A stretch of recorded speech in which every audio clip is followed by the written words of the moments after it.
I loved being on when he was on because he'd get like we would lock horns on stuff and get like I told him once I wasn't attracted sexually to black women, and he tested me for like 2 hours, saying that meant I'm gay. He's like, "It means you're gay." And he said, so he would go like, and he started doing this bit where he'd be like, please bring up like, and it was like a lawyer asking for.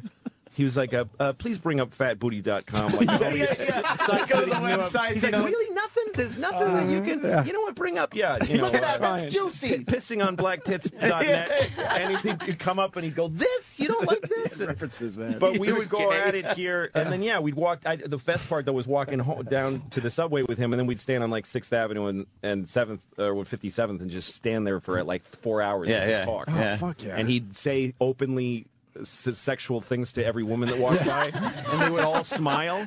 You look delicious. Yeah, he's just like, look at you with those pants. What kind of panties you got on? Pink. Bye. Good morning. He would hold court on a street corner. Yeah, when we would do the walkover at the old station, right, and we'd be walking to XM, and Patrice would just stop and talk to any girl that was walking, and they would engage him. Yes. They would talk to him. And it's like, why aren't they running?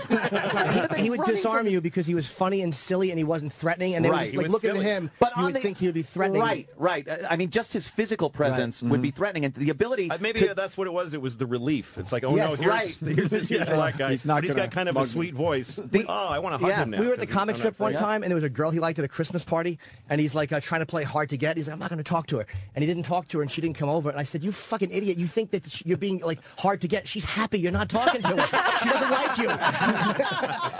He really thought that she was being intrigued by his evasiveness. She was just happy that this fucking fat creep was leaving her alone. I'm racist in one way, which is my dick is racist. I'm sexually racist. Oh, yeah? That don't sound, see, you might be fucking gay, because that doesn't even sound right. Men are not racist against pussy. Like, I'll fuck a Chinese bitch if she, wants to pull but that's the thing with me. I'm the opposite. I have black friends, Asian friends. I don't see differences in that way, but the way people are. But black women, I don't get not attracted. Don't get hard to black women. Asian women from behind are the sexiest women on the. They just have great asses and the long hair. Really, and they turn around and my dick just goes down. I cannot. Louis is a sissy, and I just realized that just now. I cannot. But every white woman in the world, I'll fuck her. But any black women, I just don't. Asian women's asses are unbelievable. They're great. How is that possible? I like around. They're usually a little. I've noticed they're usually a little. Nice round. Like flat like CD cases. They're the #1 worst ass. Well, it's also you're thinking like the occasional. You're thinking like the occasional Lucy Liu ass or something like that. Like occasionally you'll get something. Yeah. What's the problem, Mars? Oh, that's the problem. Okay. Oh, it was on. Mars basically is saying what everyone's thinking. Patrice doesn't need 2 microphones in front of him. Mars had to come in and turn one of them off. Thank you, Mars. I'm the same way, though. I'm racist as far as... No, I just can't be attracted to I don't know why, but I've never seen only a black woman that gave me a... The only black woman I find attractive is like, white-looking black women. Yeah. Let me ask you this. Like a white woman with a tan. Ooh, ghetto black. Oh, okay. Ghetto black is where it's at. Is it insecurity... Is it insecurity thinking that all black women like big giant dicks? No, because I do have a kind of a big dick. You're packing? Yeah. I don't believe that. I have a nice dick and a pretty big dick. Really? I've been told by enough women that I believe it now. So I've been told by that, but it's not true. Wait, Louis, who was playing you that day on Lucky Louie then? What? Oh, shit. Oh, well, it was flaccid and it was afraid of the camera. But when it's hard, it's nice. But it grows into something. I can't help it. It's not something I have dick. It's something I have any control over. A nice shape. But I'm going to be quite honest with you. I only like mixed something. I don't like a full-blooded nothing anymore. Right. I know what you mean. Full-blooded anybody. Your girl doesn't look full black. My girls have something. Yeah. I'm attracted to have something. Exactly. Have something. Have something. A full Asian does nothing. Full white women. It's just I enjoy You need some conglomerated mongrel. Yes, indeed. I think it's what you grow up with, because all my fantasies were built when I was 10. I'm still going on those. Yeah. So fucking age-wise, blonde cheerleaders and older Jewish women. Still the 2 things I like the most. Who else is racist? That's who I got boners for when I was 10. I am, but not you at could all. figure that. Yeah, there's certain, like, I don't like, probably, like, Asian. I don't like really, unless they're mixed with something. They got to be kind of Amerasian. I've met black women. I've met black women that I've flirted with and that I've really gotten like a crush on. But then I think about fucking them and my dick won't get hard, and I can't control that. What kind of fucking Nazi. That's awful. I know. I'm sorry. Like, as far as black chick goes, maybe Francine. I'm talking pussy. Yeah, maybe Francine. Not dating. I'm talking about pussy too. I'm talking about pussy too. But she's crazy. I wish you I have to cave her head in with a hammer when you're done. I'm ashamed. I'm ashamed of my dick. You know, I've jerked off. You don't jerk off to black porn? No. What? I never looked at black porn. You're a piece of Inadvertently, I've looked at black porn and gone like, her father must be so fucking upset. Jesus. You're talking about we're talking about a white girl with a black eye. And what are Two hands full of mouth and ass. What are you? We're not talking about black dick. We're talking about black pussy. Yeah, no. Yeah. You're missing a lot. Like, no, when I'm like looking for a chick porn, like that, a black chick. I'm not into like dark black chicks. Where's I this wouldn't fucking be- fan at right now? Fan. I don't know. They figured we're doing all the heavy lifting today. Hey, fan. We need you. Come on.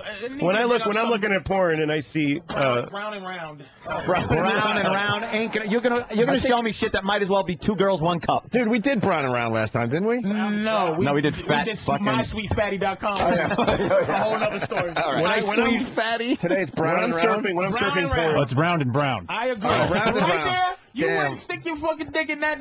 What that- the fuck? Look No. Are you No. fucking kidding me, man? No. So here's the thing. I mean, I have been jerked off by black hookers, Oh god damn! What the fuck but is that? I closed my eyes and thought See, about she's white pretty people. light. Yeah, she's not black. Is that a weave? That's a white Are woman. all of you fucking the same These way? women are. No, I'm with you, Patrice. That's kind of light. Oh, Look see, at what's that? right? Oh, Yeah, I know. look at that Dude, giant, no. pretty giant asshole. I don't want a giant And then- black Pretty ass. giant Just asshole. that beautiful little asshole on that giant ass Nah. with the pink twat. Are you No. not well? Yeah. Be that racist. I know it's something's Wow. wrong. See, Something's we're wrong. different as people. I don't think there's any porn like if you went to hairymongolianbitches.com. Look, oh my God. yeah, but that- Lord. Oh, no, that's- look at that. Are you that's a fucking little scary joking? now there. That ain't Patrice, you just lost They're it. rubbing big oil. oily asshole. That's scary. That's how it moves. You're losing me now. What is You're that? losing me. It's a giant oily asshole. That's intimidating right there. It looks like a fucking CAT scan of a heart. They are moving that ass. It looks like it's gonna eat your. It looks like it's gonna eat your dinner or something. Feed me. Do you know how fucking fast my face would be? And just That's like a high Patrice, I was cholesterol with you, but answer right there. I was with you, but this is scaring me. There's way too much. that's scary. There's too much extra meat on the that's ass. scary. All you motherfuckers are gay. No, those big fat. That's scary. A fat black ass ain't doing it for me. That's scary. It looks like a centipede's Ain't mouth doing it saying for- hello, like, hello, look hello, at- hello. Like a hello. Muppet. Skinny white bitches don't do anything for me. Meaning, I don't look at them and go, oh. But I'll fuck one. Like, and I'll do the same thing to a skinny white bitch that I would do to this bitch right here. I need to be fucking visually excited. I would say the same And thing. that I could ain't it. certainly work up a boner and fuck one of these girls, but I wouldn't. But when Really, I see as a favor to them? sure. Hey, I'll throw you this. Totally. Here you go, Niglet. I'm going to try to Yeah, exactly. Still have a good time. I have a nice dick, and I'm white. That's hilarious. But All right, round and but when round. I see them, I don't get hard. Wait, what about that one? That one's all right. Well, these, What, all the way up into the right? She's white. White chicks. No, the second one down. There's something else in there. That's white. one? These are white chicks. I was looking for. Now we're just looking at porno. Well, now we're Now just that looking to at me, general this is porn. porno. I was reprimanded for not looking at porno fast enough, so I'm just trying to be ahead of you. Before, I didn't consider that porno. I don't know what that was. ExploitedBlackTeens.com. This is like Black teens. This is like precedent cases in a courtroom. Yes, Your Honor. I cite the case of exploitedblackteens.com. Let's bring it up, please. Let's submit it. what the fuck? The defense Patrice? calls exploitedblackteens.com. Are you sure we got it right?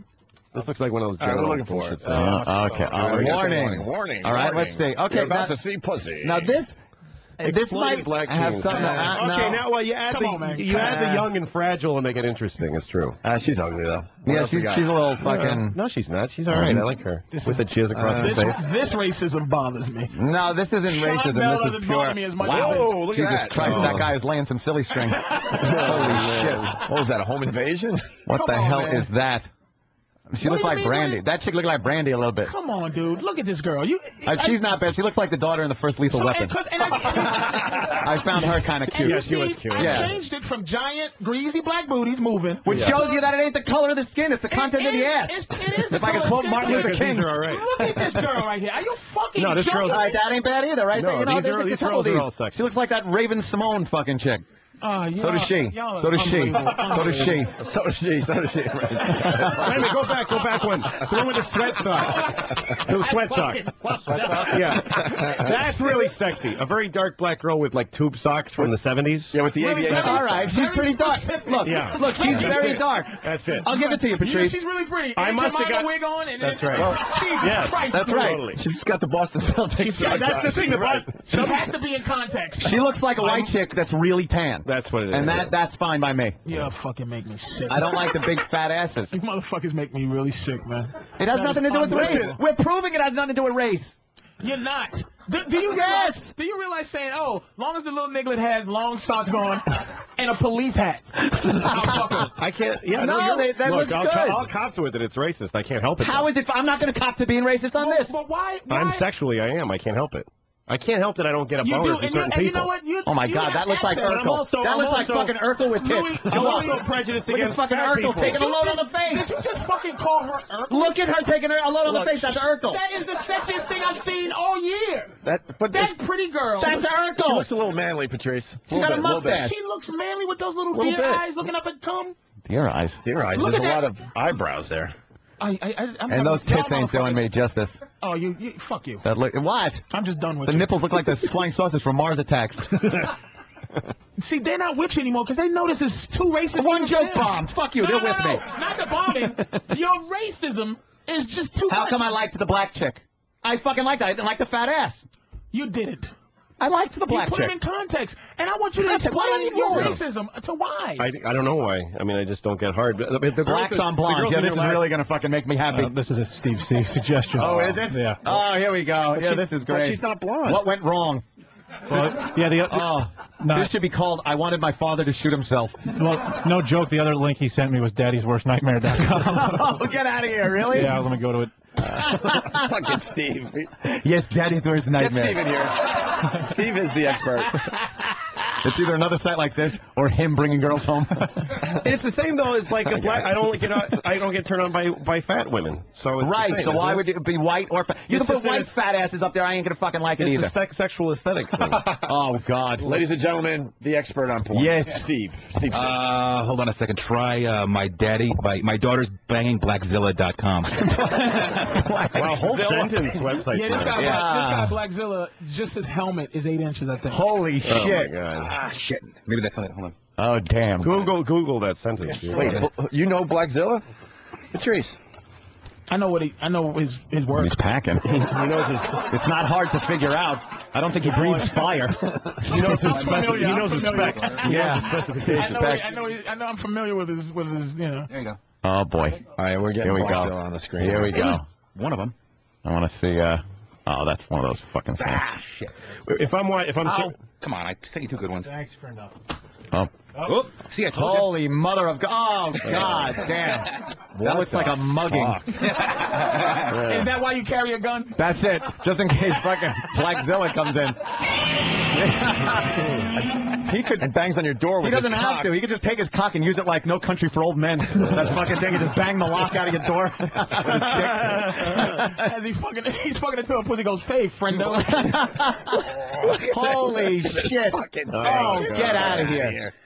Oh, that's like Wow. that horse cock that killed that gay guy. Yeah. That's the only thing we got out of slavery is porn. Porn is our reparations. Yeah, see? That's not right. Wow. Look at her face. She's sucking on that cock. It's like sideways in her mouth. Her face is just it's a horrified look. Okay, terrific. Imagine I would say that's another way that I mean, if I'm surfing porn. Another racist thing. Yeah, another Is racist to thing see a about black me cock and is a that white if I woman? see Of if I'm course. surfing porn and there's a big black cock, to me it's like stumbling on gay porn. I'm like, oh well, let's keep moving. Just keep moving. But if you see a white cock, you think there might be some chicks involved, so it's And okay to look I at. have no problem watching a white guy fuck a black girl in porn. You motherfuckers are awful. Just I know. awful. What? Then you at least know her rent's pussy going to get should be paid.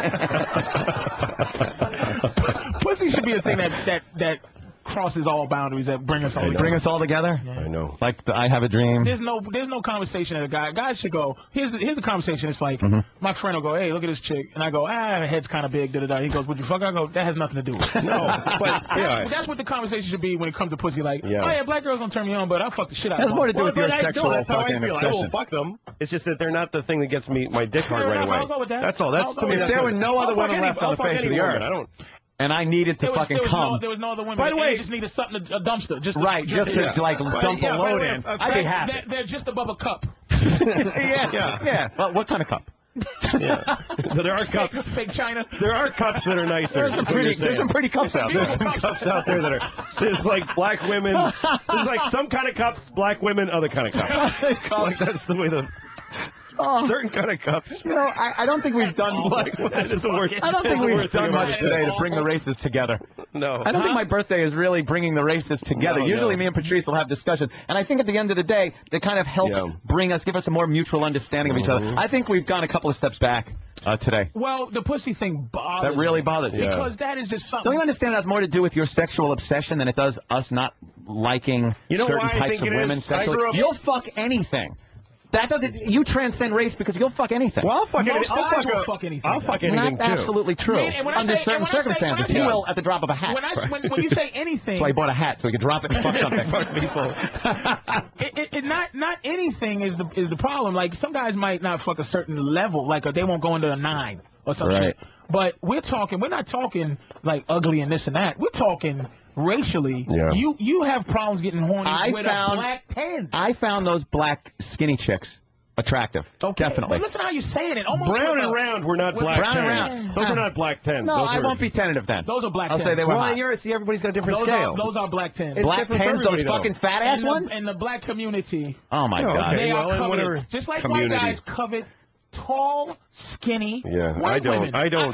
They do nothing for me. I will fuck one because they exist. Okay, but so that's exactly the same then. That's exactly the same. The only thing you won't fuck then is like a Yeti. So you're admitting to the same prejudice as us then. That that the women that you think white people hold in the highest esteem, the tall. But you just said they don't do anything for you. But you'll fuck them. But listen, if I go, look, skinny white bitches. Especially ones like that have the bone in the pelvis, like you can see the pelvic bone. Yeah. That bothers me. But you go, she has a pussy, and she looks good to something else. Yeah. Or someone else. It's like, hey, white guys love this. It's not my thing. Bend over. Right. Like, it's like, look at those black greasy asses. Nah, it does nothing for me. But you know what? Black greasy ass. Here we go. Pussy is the ultimate denominator out of all of it, and I can't believe you. Yeah, but you have your preferences. Yucky. Don't you have to find something aesthetically pleasing when you're fucking it? Do you want to look down at some fucking ass and go like, aesthetically to you? To everybody, a big, giant, greasy ass. That's why black chicks, big fat black chicks, walk around like, I look good, motherfucker. I look good. And I sit there and I look and go, why the fuck is she saying she looks good? It's because of Patrice thinks she looks good. What are you looking for? Fat ass white girls. He's trying to figure it out. Fat ass what? White girls, you say? Oh, he'll get it. Start with fat ass, fan. Sure. Something will come up. Well, it's fucking E-Rock's website. Hey, Danny's going. Danny, what do you got? Thank you, Travis. You're going to AssParade.com. AssParade. AssParade. All right. All righty. I'm only saying the same thing you're saying about skinny white girls. That these girls with the big black asses. Here you go. They're not my preference, but I would fuck all of them. Let me say. That's great. That's the she same, has a big ass. That's the same ass that you went ill to, except for I didn't say ew. On a negative picture. I didn't say ew. It's the negative. It's the negative version of that black ass. Keep going. Let me see something else. It's the same ass. Look at that shit. It's the same exact ass. I do prefer a big white ass to a big black ass. You a motherfucker, man. Yeah. That's the same shit Hitler probably said. Yeah, I gotta say, you're right. I think I do prefer a bigger white ass. Oh, see the girl with the bunny ears and the big ass? Yeah. That's awesome. I love that. Yeah. That ain't bad for a fat ass. Love that. Madness by going yucky. Love that. Love that. All right. Love all that. I know, but they're white. Are you fucking joking me? Yeah, but they're white. They're white. He's telling you yes, but they're white. They're white. Look, white. White ass. Look at Jesus. Look at these fucking assholes. They're good. They're good. Black girls was on the fucking screen. Now They're it's white. like, oh, look at I know. deliciousness. The same Don't worry, ladies and They're gentlemen. white. Those chains are made of tensile steel.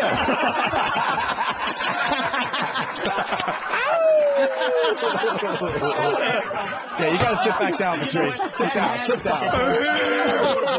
Oh, that was beautiful. But you know what? You make a great point. It really is the same ass. You're right. Lord Jesus. It's not Reverend right up in the motherfucker, and the white giant asses are hanging all over the place. Black greasy asses. But they're not the same ass. I have no problem with Round and Brown. All right, Danny's got no problem with Round and Brown. No problem. Where was it when the fucking Patrice, black greasy asses? These asses couldn't You come be. running here like fucking Steve Austin's ass parade. You didn't say Round and Round, motherfucker. Give me another black site, Mr. Like Giant Asses from all colors. Yeah, there you go. Scratch your face, you fucking asshole. Patrice, I'm going to agree with you now. Because No, look, I said I wasn't being racist about it. You proved that you are right. racist. You're right. Look, I started I'm this being by racist. saying- Did I tell that story about him telling that girl to shut up? That her could be, voice. That could be 1,000 stories. Was that at the Cellar or no? That time we were at the Cellar, and those girls were all talking. I think I told that when I called in. I'll tell it again. Who gives a fuck? Yeah, it don't matter. Just sitting there, like, you know, it's a loud bar, and, you know, women, their voices go up, it gets fucking, and he just goes, they sit there talking like, and he keeps glancing over there as he's trying to talk to me, and then he did that glance for an extra second. I'm like, oh, fuck, he's going to say something. And he just picked out one, he just goes, ma'am, miss, ma'am. And she finally looks, and she goes, what? And he goes, your voice. And she goes, is it loud? And he goes, it's piercing. Right? And he just starts, and just basically tells her to shut up. So then these girls are fucking gorgeous, too. So her two friends want to come to her rescue. So all three of them come over to Patrice. I'm like, oh, fuck, how the hell is he going to deal with this? And I don't know what he did. Within 30 seconds, he had them auditioning to figure out who had the best sexy phone sex voice. Holy shit, And they were auditioning for him, and he was sitting there judging.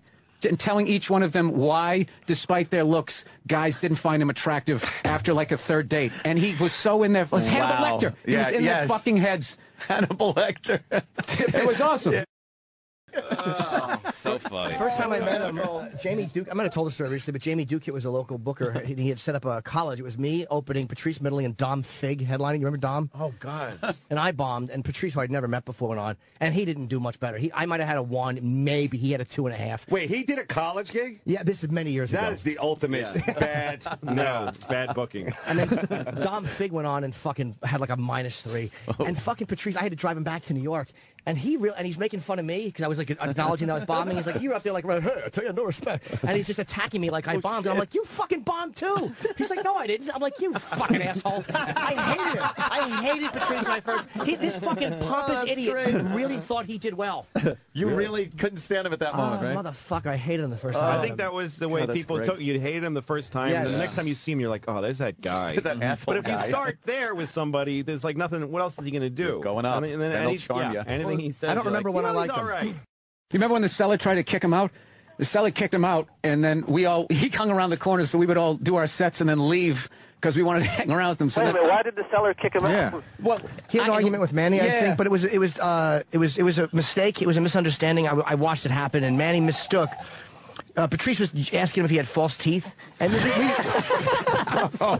we would tease each other all the time there. And it was getting to. I think that was something Manny was sensitive about because he was 70, and it was one of the only things I guess that was like his Achilles. And Patrice really didn't know. Oh yeah. I wasn't saying anything bad about this. No, I know. Man, I got kicked out for a minute. Everybody, at some point, you know, you're late or whatever, you do whatever, and then they got to throw down the gauntlet. So I think he didn't want to come back. I'm saying I think that like he just said fuck this, I'm not going back, and he just didn't want to go back. Well, all I know is. So now we would just all go hang where he was at. So then they had to let him back in. You couldn't beat him. Oh, so because everybody was leaving the club. Because we were all going to leave, yeah. And then, you know, they want people hanging around or whatever, so they had to let him back in. And then he figured that out, going, that was kind of golden handcuffs that they let me back in. So then what he did was he was back in, but he wouldn't put him for spots. And we'd just go down there and hang out. It was always chess with him. Oh, Yeah. I remember the first time I met him. I'm at the Comedy Cellar, and I do a set, and I guess he's following me, so he's in the hallway, and I walk out, and he's just shaking his head. He's like, you drove in for Jersey for that? And he pulls a 20 out. He goes, here's some toll money. I feel bad for you. And the first time, I'm like, what a fucking dick. And then he just starts laughing. Come here, man. I'm like, fuck you. He's like, oh, come here. And he just started laughing. He's like, man, that was fucking awful. That was fucking awful. Never forget that. He was definitely able to tread that line between being just a complete scumbag and being unbelievably charming. He was. Somehow he was charming after that. I talked to him. How the fuck is that possible? Hey, was anybody else on that benefit we did that one time for the rescue dogs? No. Was that a Steinberg gig? We did this gig, and it was like we show up, you figured it's for rescue dogs, we're working for free, everyone's going to be paying attention. It was this Manhattan, just who's who shit, and nobody was paying attention. The only two people paying attention were two cast members of Queer Eye for the Straight Guy. This is like fucking 8 years ago. And so I go up first, and like an idiot, I go right into my act, and I just immediately start bombing. Nobody's paying attention to me. I'm working for free, and all I can hear is Patrice laughing at the back of the fucking thing, right? Each one of us tried to adjust somehow to kill, and none of us could. We all ate our balls, and then Patrice went up there and opened with talking about how he had a puppy for breakfast and went through the whole preparation of it and just pissed everybody off in the room. And then right when he had everybody listening, he just trashed everybody in the room and this whole thing. So the lady who ran the event with her I run shit fucking dress she had on was telling him, she told him to get off the stage. And he's just going, and he's going, no, I'm not getting upset. She goes, I put this thing together. He goes, bitch, I don't give a fuck. And he just kept going.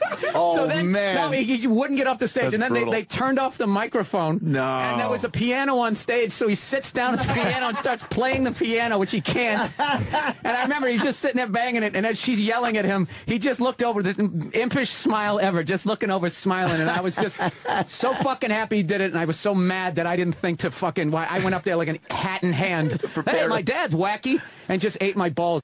When I'm bombing, the worst thing to ever do is try to not bomb. The best thing to do is take everybody to die. Everyone dies. I'm not dying. Yeah. You're going to die with me. Yeah. I'm not going to try to win you back, because I noticed about people, people are, when power corrupts, when an audience sees that you're struggling and then you're trying not to struggle and you need them not to struggle, they get worse. They don't get better to try to help you dig yourself. They want to put the dirt on your grave and watch you fail. So I go, well, guess what? You're going to watch yourself. Everyone's going to fucking be miserable. And when there's hecklers in the audience who are letting, and I don't get mad at the hecklers. I get mad at the people. You're going to allow this guy to ruin our relationship. You know this is going nowhere. You know that I'm finished with him, yet you won't have him removed. You'll let this piece of shit fuck up you know what? You're getting what you fucking deserve. You're letting it happen. You fucking weak people. You're weak. So you think this might be why we're not? I love honest shit, man. Yeah, it's the only way. But when you do that, have you ever pushed them? Have people walked? I used to walk because I do a lot of stuff about women. I generally don't like what women are. Which is what? I generally don't like living in a world where being what a man is a horrible thing, and no matter what a woman is, it's a wonderful thing. I mean, we're all established guys here. Does any one of us really want to follow the guy? Right, no. No, he used to hold court with, he actually was so funny, he could get comedians who are always trying to top people's stories to actually shut up and become audience members. Yeah. Like that time he went at it with the transvestite out in front of that. Oh, God, I forgot about that. Dude, it was literally just some transvestite was coming down the street, and he was just in one of those moods where he felt like fucking with somebody, and he fucked with this transvestite, and she immediately came right back at him. Said, remember that line? She said, you got so many spaces between your teeth, looks like your tongue's in jail. That's what started it. Jesus Christ. And he hit her with shit just as big. Dude, and we just sat there. It was a comedic version. You ever see that tape of Biggie when he was just got in that rap battle in the middle of like the purest form? Right. It was like the purest form of comedy. There was no security. There was no crowd. Like a crowd just developed around what the fuck was happening. And he just sat there. And, she hit him with a couple of stock lines. And he, like Ali, leaned on the ropes. Let she punch herself out, and then he just fucking destroyed her. But it was unbelievable. I remember just really in that moment going, he is truly special. Mm-hmm. You're really not going to see another one. That was a one-off. That was it. And we got to go to the hotline right away because Joe Rogan is calling from L.A. Hey, Joe. Hey, what's up, boys? Hey, what up, Joe? What's going on? How you doing? It's just a weird day for everyone. Yeah. It's fucked up. Yeah. Yeah. Someone said you played a nice clip and said some stuff on your podcast yesterday too. Yeah, we played that one. There's one clip that really, for me, defines Patrice. It's when you guys got in trouble for that. Of course, you remember the crazy guy who said all the shit about Condoleezza Rice. Yeah. Homeless Charlie, who we fucking loved. Patrice got on that Fox show with that really humorless lady. From Now. And just annihilated her, made her look ridiculous, made the whole thing look preposterous, and defined it in the best way that I heard anybody define all this PC bullshit about going after comedians and radio DJs for trying to be funny. You know, and that it all comes from the same place. That funny all comes from the same place. It was brilliant. The way he said it, the way he put it was brilliant. The way he handled that dumb cunt was brilliant. the whole thing was brilliant. it was just perfect. It was perfect Patrice. He killed her with intelligence besides the comedy. That's what was so brilliant about it. When she called him a fool, he won. Yeah. You know, he goes, "Oh, name calling." Yeah. He's like, "Oh, I'm offended." It was so perfect, you know. Yeah, he killed it with intelligence and charm, and just by being a comic and saying, "I'm here speaking for funny," you know. And then when she was like, she tried to like go over his act and paraphrase his act, and he's like, "No, that's not what I said." And then he goes and does the whole angry pirate thing. Oh shit, that was hilarious. No, I said you ejaculate her eye and then you kick her in the shin. And she walks around like an angry pirate. And then people were laughing on the crew, and he's like, "How are you laughing?" This woman's outraged. Yeah. Oh god damn, that was fucking funny. That's a great way to deal with somebody. Like that's how you deal with a dummy like that from now. Yeah. Is you don't cower to them or bow to them. You just, if you're belligerent about it, they really have no recourse, and that's what he did, and he destroyed her. Yeah, it was vintage Patrice. And that guy liked him. That John Gibbs really liked Patrice. He would have him. I think Fox got mad at that, but John Gibbs really loved Patrice. Well, John Gibbs had to do an apology for Patrice's performance. Did he really? Oh, yeah, he didn't want to. You could just tell, you know, he was in a bad spot. And then, unfortunately, you know, Patrice is sticking up for us and comedians in general, and like you said, Joe Funny, and it turned out that Fox never used him again. But that was Patrice. He didn't give a fuck. He didn't care. He didn't care. What he did was better than Fox using him 100 times. Right. Him towing their company line. Right. It was one of my favorite parts is when Patrice was like, "I speak for funny." He goes, "You speak for people that stand in front of that thing and go, 'Oh, today,' blah, blah, blah, blah." He likes to find that guy's life. Yeah. His life is 40 hours a week he gets in front of a fucking camera and does that. And Patrice just made him look preposterous. Right. You know. Oh, man. He spoke for funny. He fucking said it, and that was true. He spoke for funny. She had no idea what she was in for because she probably like. Man, and I was saying earlier in the show, the worst thing you could do with Patrice is not realize what a bright guy he was, because he was really a brilliant guy. And she didn't understand that he was a smarter person than she was, and he was going to run circles around her mentally. Like, yeah, he's a big, loud guy, but he was going to outthink her, and he really made an absolute asshole out of her, which was fantastic. Her whole premise was that she was speaking for America, you know, and we are tired. He's like, who? Yeah. Name names. Name one name. Are you speaking for America? Are you speaking for America? Right. And he Not speaking for me. He dismissed her, and if anybody knows the face, the Patrice scrunch, the face, the dismissive face scrunch. You never want it to be on the receiving end of the dismissive face scrunch. He would have been a great silent film actor. Followed by some faces. but they're always followed by the Patrice finger. Yeah. Go away. Go away. He's done with you. Yeah, but he dismissed. Plowing forward with her pre-rehersed bullshit. It was beautiful. Hannity banned me from his show. He don't want to talk to me no more since Kramer and them. Oh, well. Well, you had one of them. Was it on Hannity? No, that was on woman? It was John Gibson, but Gibson. I got to go in some good ones in on Hannity. You pretty much wrecked John Gibson's TV career with that one. You know that, right? Nah, they I haven't seen him back since. Oh, he's funny gone. on Hannity, though. You were very funny. Yeah, I was good on Hannity. You were good on and I Hannity? laugh at him because he always tries to make it. The black people always got to come in and be the, like, if he had me on for Michael Vick, he would have fucking had me on to be the guy that goes, like, why you don't understand? Like, I couldn't have that view. He would have been like, what good are you? I need a... We have to play this. Oh, yeah. Here Radio Crackdown, Patrice O'Neill. Just find where it starts there, Danny, for me, please. This is one of my favorite Patrice O'Neill things ever. He fucking put this woman. She was the worst. In her place so bad. They're talking about Radio Crackdown. Was this the Imus thing? No, this is O&A. This is you. They was trying to get rid of you. They're talking about fucking Homeless Charlie? Yeah. But also talking about Elvis. No, Jesus, JB and Elvis, too. JB And I was mad at her because she was sitting there, and this was for me watching what she was doing. She wouldn't speak to me. Sonia Osorio. She wouldn't speak to me, but she... Was she from now? Yeah, National Organization of Women. Yep. And she was like, fire them. And I was like, you fucking bitch. You just, like, fire people. Like, have them fired. Yeah. Like, just flick. Didn't even care. Just her position was her position. Yeah. What a fucking ass. Yeah, she sucks. Just to bring everyone to the table, Homeless Charlie made some crazy, Funny remark. Can we play that again? Can we play that? We should be able Let's to. fucking play Homeless Charlie, for Christ's sake. And the thing about that, he never said anything. He never said anything towards them. No. I listened to that fucking thing. No, no. Isn't he a funny dude, man? He was a naturally funny guy. It was just ridiculous, man. Funny homeless guy. A funny fucking homeless dude. Saying stuff about the First Lady and that Bush Condoleezza bitch. He called Condoleezza Rice the Bush bitch. Yeah. He was funny. And pretty much we were observers just watching Homeless Charlie do his thing. Fuck the Queen of England. We've never seen Homeless Charlie since, by the way. We used to see him on the streets of New York. We haven't seen him since. Fucking black van pulled up and threw him in. I think he got a case of the food poisoning. Yeah. That government food poisoning. Water car guy food. It's somewhere. I think we got orders to nuke all copies of that audio. It's somewhere. That was when the merger was going through. Got to be somewhere. You know how stupid that statement is when there's probably another 100 to 200 copies out there. Now these days, our this fans ain't fucking. This ain't the what is it? The right. The old Tonight Show. The Nixon tapes. What is it? Watergate, motherfucker. No, I can't burn tapes no more. No, the old honeymooners. The honeymooners where they lost a few episodes because they didn't think anyone wanted to see this shit 30, 40 years later. They recorded over stuff. Right. What is that? How stupid is that? We had to destroy all copies, and there's hundreds of other copies out there. Silly. What are you going to start knocking on listeners' doors? Who is that Bush bitch? What did that accomplish in the That end? Charlie made me fucking laugh, man. I'm just saying, there it is. Yeah, there's the Patrice thing. So we got Patrice O'Neill. When that whole thing went down, he was invited to go on Fox and listen to what he does to this woman.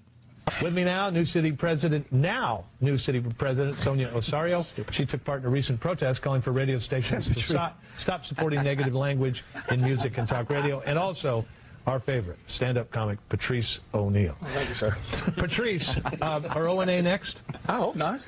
I wish JV and I was going to lose their job or Imus. It's funny. This is the thing. I don't know her, but I'm assuming that she has nothing to do with funny. So I'm going to speak as the expert on funny. Funny people should just be left to trying to be funny. What if they're not funny?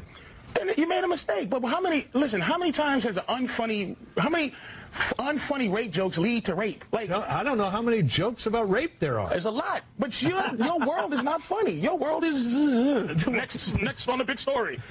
My world is people trying to be funny. Well, I mean, you think it's okay to try to make jokes about rape? I'm diabetic. I make fun of that. I'm a victim. I might lose a toe. But I'm trying to make fun of. I'm trying to make fun of anything I think I can make fun of. Sonia?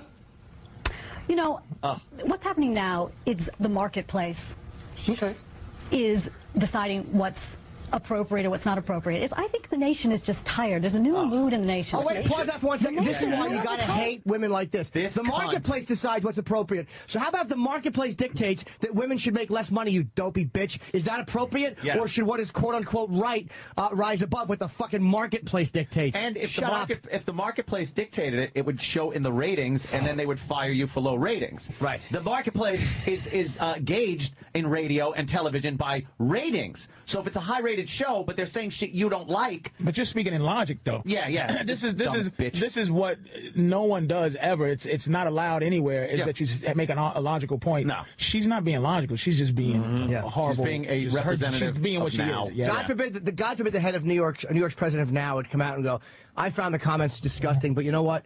In a free society, you're going to hear things that are unpleasant to hear. As long as they're not seriously advocating rape or violence against women, I have no problem with it. God forbid a fucking liberal would ever, or a conservative for that matter, have that kind of have that take on it. Don't be too upset, because Patrice really. Oh, he destroyed her. He really puts her in her place. God, yes. And is it true that Angela Yee is pissed off about our Marion Barry stuff last week? How do you know, Patrice? They're saying that's Patrice. I didn't want to get in the middle of this, but I wouldn't say. Who is she? She runs the morning show at the Black station. I know why she's mad, but she's I told her when I was on the radio, the Marion Barry thing. I told dragged her them in and we had that was a issue. Why? I think it was an issue. That was their scheduled time, and I think it took away from them. A few things is they have to fight. Apologize for that. I do apologize for that. I told her that was as simple as 1, 2, 3. I thought she was mad because we had her guest after she did. She was upset about and then somebody said a comment. This is now that I'm talking. Go. The comment was come over to here, and this is supposedly come over here. Don't you want to have more people listen to? I said we had I said that too. All right. I said I didn't say blow off any show. I said we have the biggest audience on the platform right now that you can hear.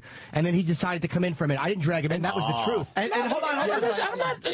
But let's get the facts out. We said that not knowing that he was just on her show. We had no idea what show Marion Barry was doing. That's what no one knows. We weren't taking a shot at her. We don't even know her. Yeah, exactly. No. I actually wasn't taking a shot at her at all. I didn't know where he was scheduled because a lot of times these people come through. And I told her to come say something. Just say, as opposed to, it's not going to be a radio war. It's just like, I know they didn't just disrespect the thing, but the thing is, what she's upset about is that, again, everything is racially divided. It's not you guys. It's that when they have to get people to sign in over there, it has to be 4 or 5 days. They have to do a record check, because it's possible a mass murderer could just walk up in there. And the white shows could just be like, somebody's coming up. Now. We're not happy that we broadcast so close to their studio. We So watched the Hot 97 shit that used to go down. You know, there's some things, you know, but it can be squashed. I said that with immediate. I said that, but it wasn't in the vein of fuck Shade 45. We actually like Shade 45. It simply was. We have Woo Kid. We have the biggest Woo Kid audience on all the time. At least Woo Kid, next to Howard, we have the biggest audience that he would have got on. So it was like, why wouldn't you come on? And then a minute later, he came in. I didn't force him to come in. But you see what a misunderstanding is, and then it goes from the top down. But I'm like, y'all are neighbors. I mean, fucking sharing, like Hammer went from here right over there. It's just, it's just fucking is what it is. And you went from here to there. Yeah, that's what I'm saying. I'm just like, dude, it's over. He's a politician. That's how you get him on. And if we took time away from her time, then yeah, we're wrong. So that's it. There you go. Let's get back to Patrice giving this woman a beating. It's not appropriate. I think the nation is just tired. There's a new mood in the nation. What nation? The nation. You know what? We're tired of things that Is are this just the nation is paper and you? I'm not the nation. I'm just speaking for me and funny. You're speaking for the nation, or are you speaking for? Yeah, you know why? Because I remember 6 years ago. Why is Mancow on? Doing something against Anthony Openy because they were just so outrageous, and their violent images that they put out to women was just uncalled for. And now I think people. You think they were trying to be funny? I think now people in Do this you think country they were trying to be are funny? tired. You know what? I don't care if they were trying to be funny. That's what I'm saying. Why are you in that business? I've been to your show once, and it wasn't very funny being a woman. It was in your hilarious. Show, when you talked about. That's why she doesn't like me. I was in the paper with her, and the joke is hilarious. It's called The Angry Pirate. And the lady who wrote it in her outrage didn't even know what it meant. And anybody who read it laughed because they know what funny. You're not living in the context of funny. You're living All in the these context guys of fire. have every right to be as funny as they want. Oh, They really? can go out and try to be as funny as they want, make as much money, make as much money being as funny as they want. This is what's happening. There is a change in this country. People are realizing they have an opportunity to speak out, and advertisers are listening. You're radio not talking. stations You're are not talking. listening.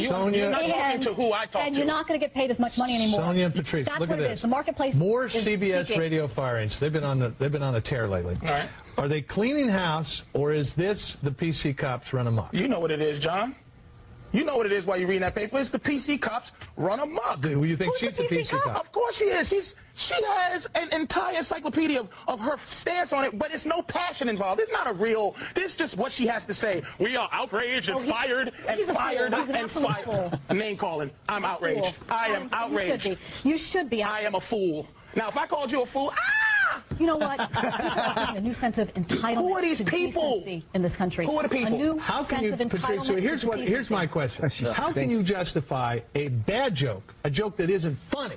Oh, wait a minute, Go ahead. an attempt that isn't funny, doesn't get any laughs, and is about raping the first black woman to ever become the Secretary of State of the United States. She's black, dude. Well, why not? The attempt is what I'm trying to fight for. The joke may funny jokes and unfunny jokes are come out of the same birth. That you don't know if anything is going to be funny. You should attempt to be able to make anything funny. Don't you think a joke about rape is doomed to be not funny? It's possible, but I've heard them. I've heard You've heard a funny rape joke? No. I say a couple. Watch my HBO special. I'm pretty good at it. The truth says that if you're having sex with a woman, doggy style, and if you hit her in the head just the right No, time. it's ejaculate in her eye and kick her in the shin, and she walks around like, arg! It's the angry pirate. That's what she was trying to say. A violent act of hitting her in the back of her head, her body. It's called the donkey punch. Which will then. Why are you laughing?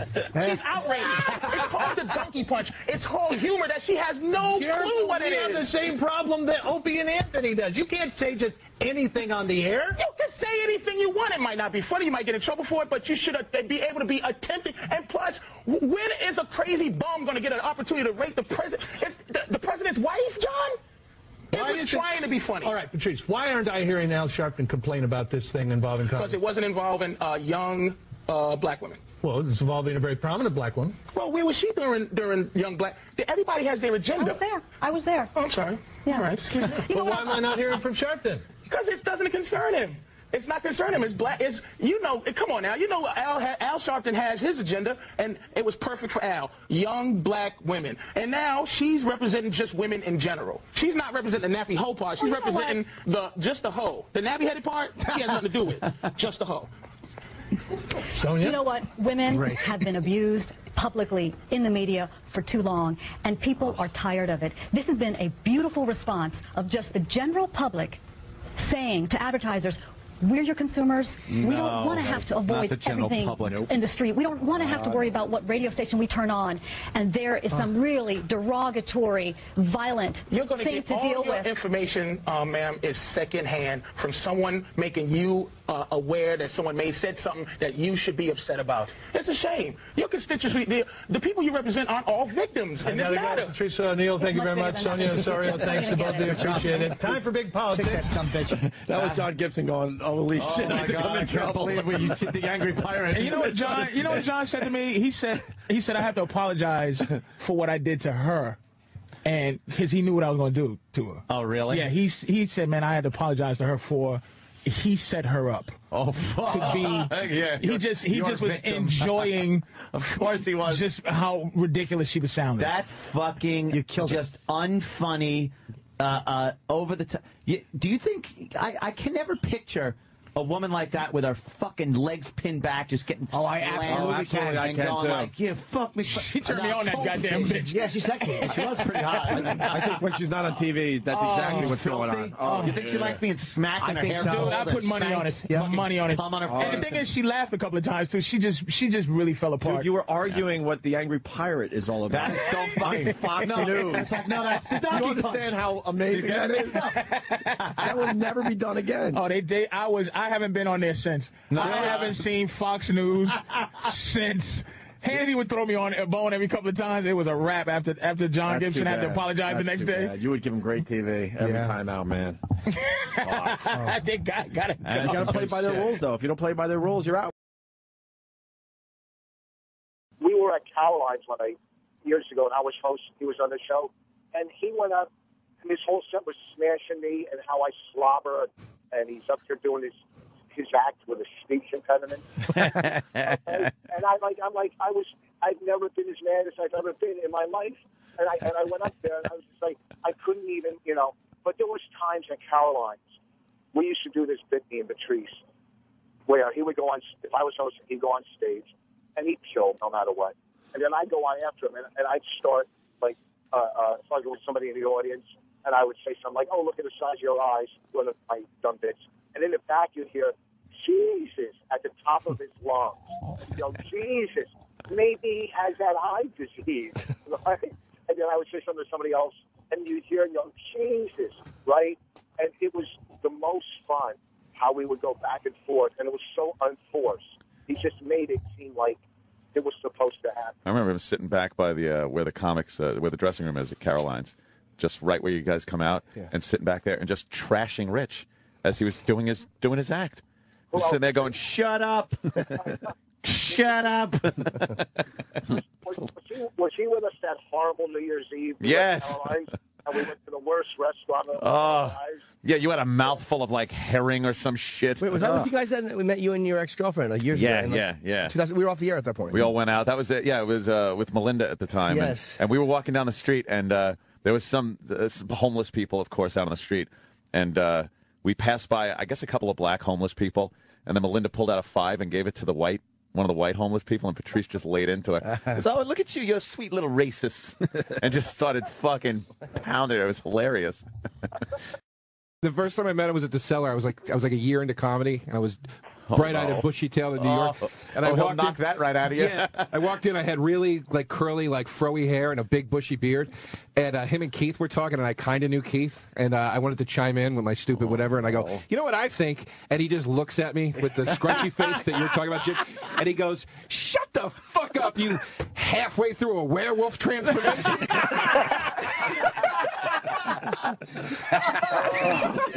Oh, that's brutal. I didn't speak for 6 months in the Cellar after that. No, you shouldn't have.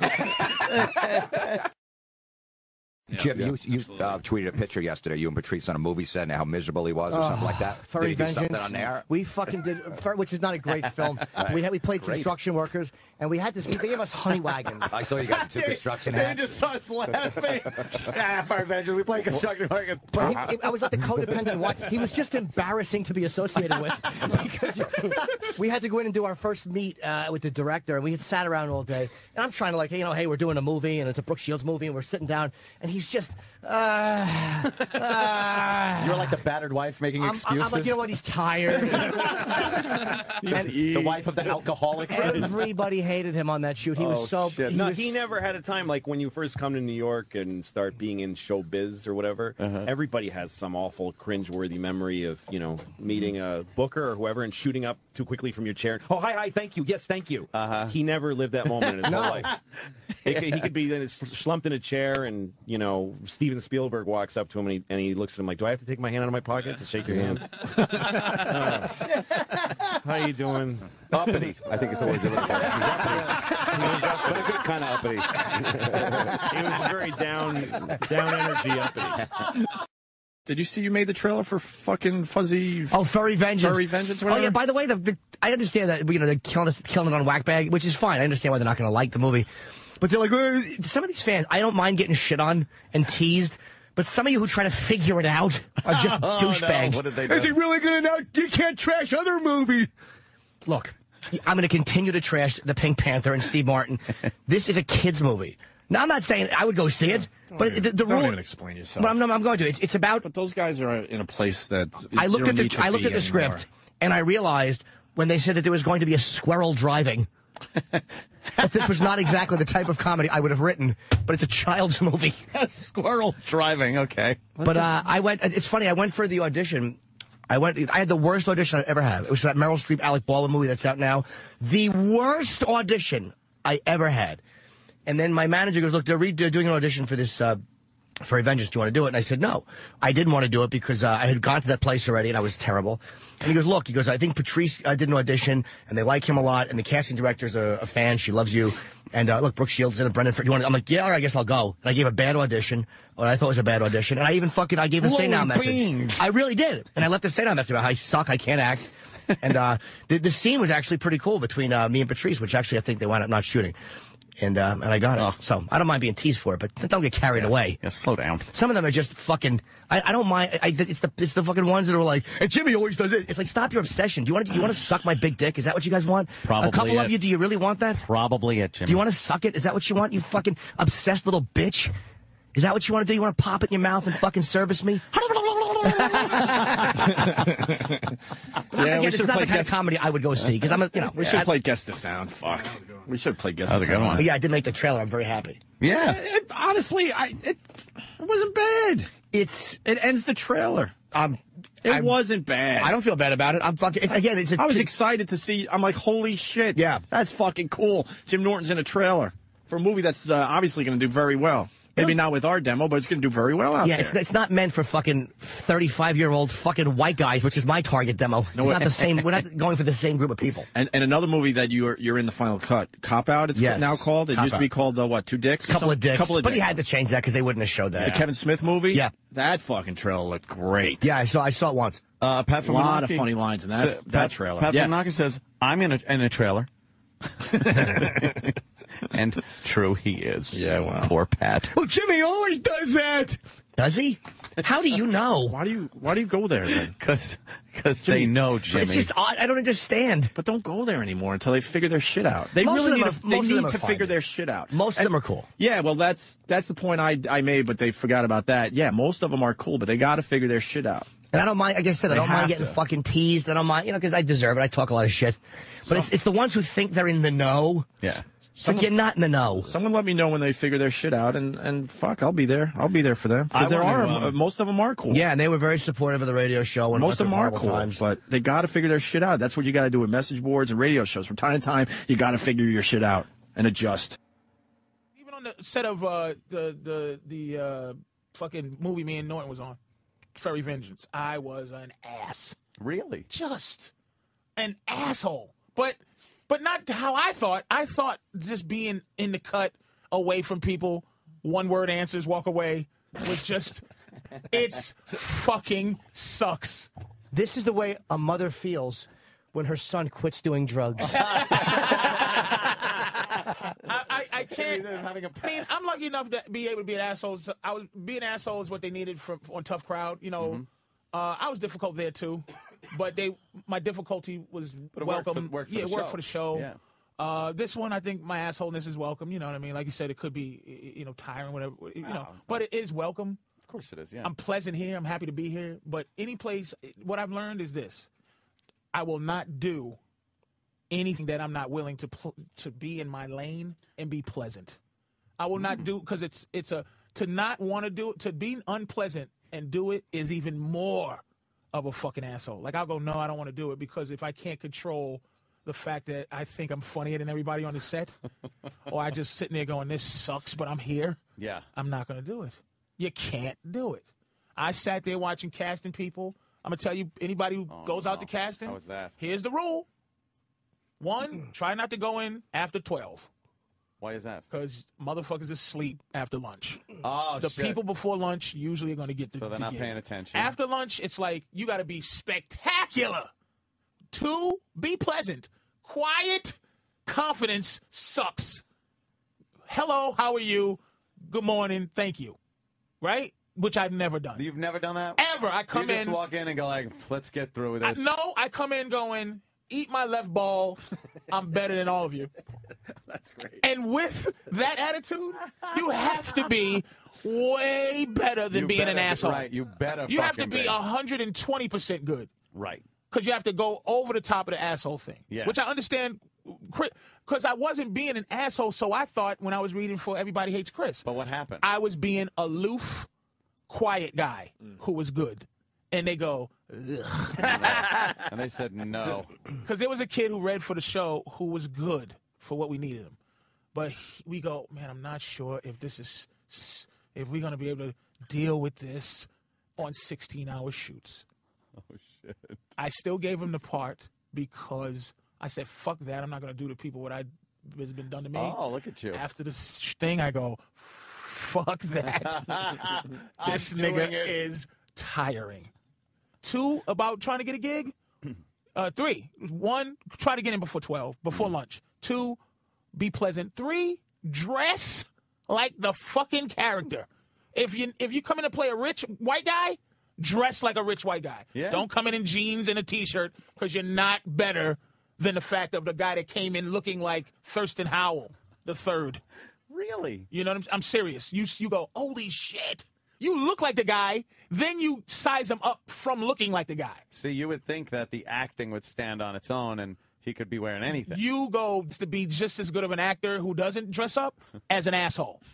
So if you come in like a fireman, you go, wow, this guy looks like a fireman. Let's see if this fireman can act. That's what you're thinking. So that's the casting thing. So I come in dressed exactly like me. If I was going to read for fucking a doctor, I dress like this, like right now, with my fucking hat on, trying to go, nurse, hand me the scalpel. And it's like, this fat motherfucker. I don't believe in this guy. I've done it. Going out as a lawyer in an Aussie shirt. Like a douche. A lawyer in an Aussie shirt. Ladies and gentlemen of the jury, Crazy Train. Yeah. What I learned is that if you're not willing to be the boss, if you're not willing to be the boss so it trickles down from you, don't go on anybody else's shit you stay in your fucking lane. Mm-hmm. I understand that I've been difficult. That's what I understand. And I can't go, well, I'll never be difficult. It's just, don't be difficult on someone else's shit. Right. Do not. So that's what I'm apologizing for, is being fucking an asshole. Fucking on everybody else's shit. And I understand what Chris Rock was meaning. Even though I was like, what the fuck? I didn't even do. But my attitude was enough. This is epiphany shit for you. Enough. That's why you can hire 60-40. He wasn't as good as this guy, but he was fucking pleasant. It's going to be easy to work with, so over the long haul, it's going to be a lot fucking better. Yeah. work with. Deal with. So that was it. That's it. I apologize to the people that I've been difficult working Eat with. my left ball. I'm better than all of you, huh? I like that. Yeah. You just walk in like you're confident. let me show you what I got. But no one gives a fuck. Mr. fucking good. That's. I'm sitting on Ferry Ventures going, this scene is beneath me. And you were right. 2% on Rotten Tomatoes. Oh, shit. It was a horror show, but I was there. That's the thing. Lee, I did the smart thing I did was stop fucking with The Office. I just was a bad energy.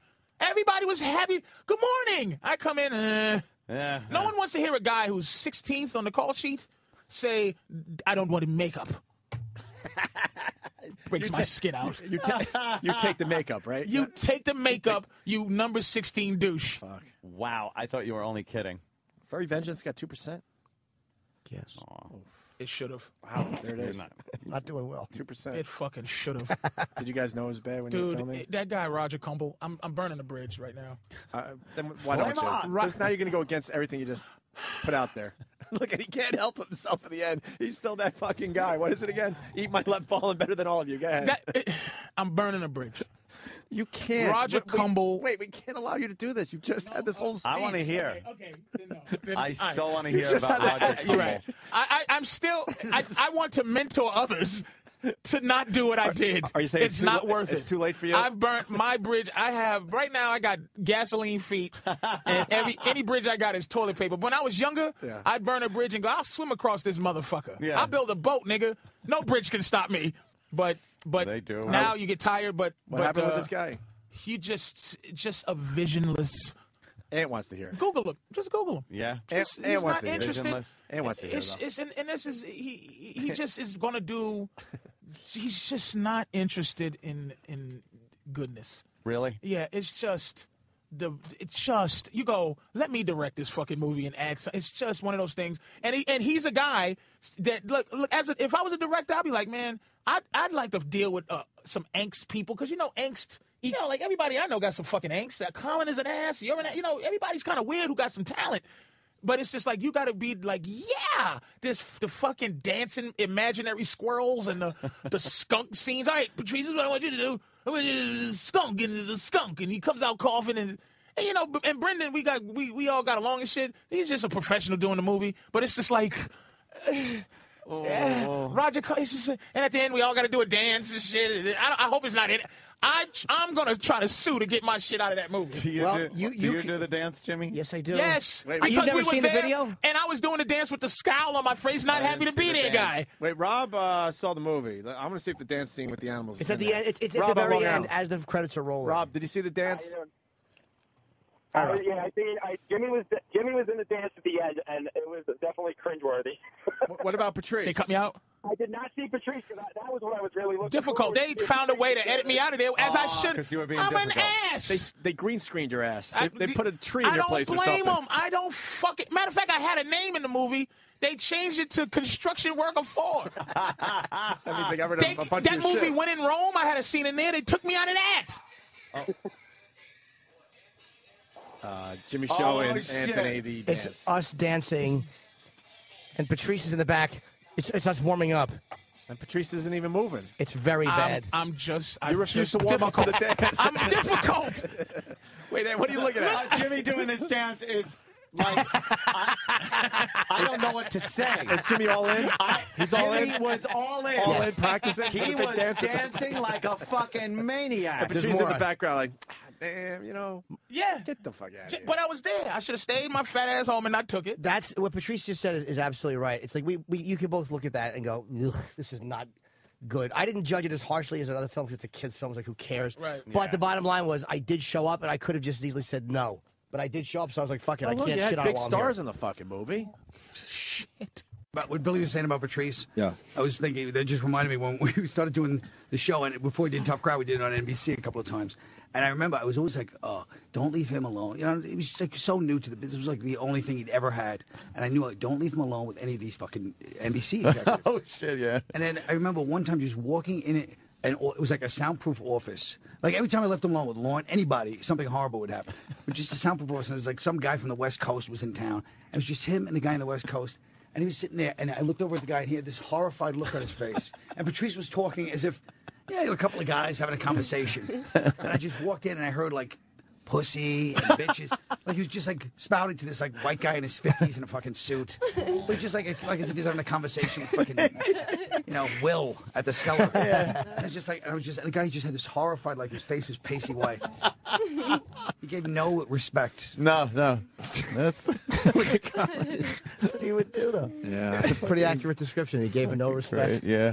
The I people that didn't introduced him deserve to it. another no. big producer once. I remember at the Cellar, this guy was doing like a movie, and it was like, hey Patrice, like, and I thought I still said there had to be a slight scintilla of non-destructiveness. I go, Patrice, this guy's doing it, and the guy goes, hi, I heard a lot about you. And Patrice is at the bar at the Cellar, and he turns around like fucking royalty, like this, and then just turns away. Oh, a little dainty handshake. Yeah.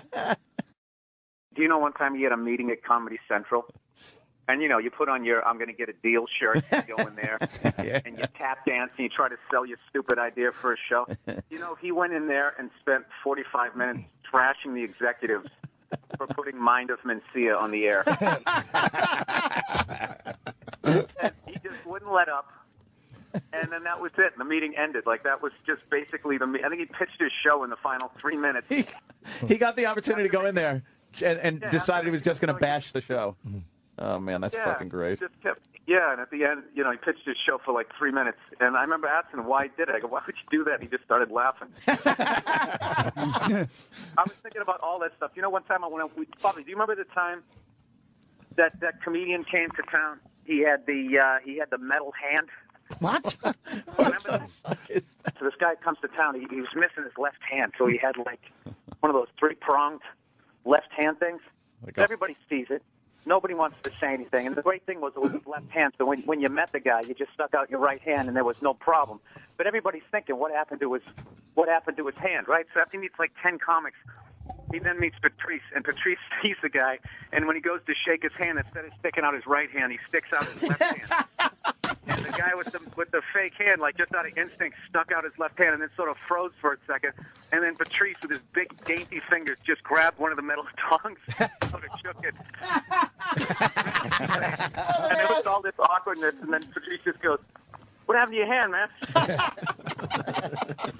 And like that's why I loved the name of his last special, Elephant in the Room, because that's what he always did. Yeah.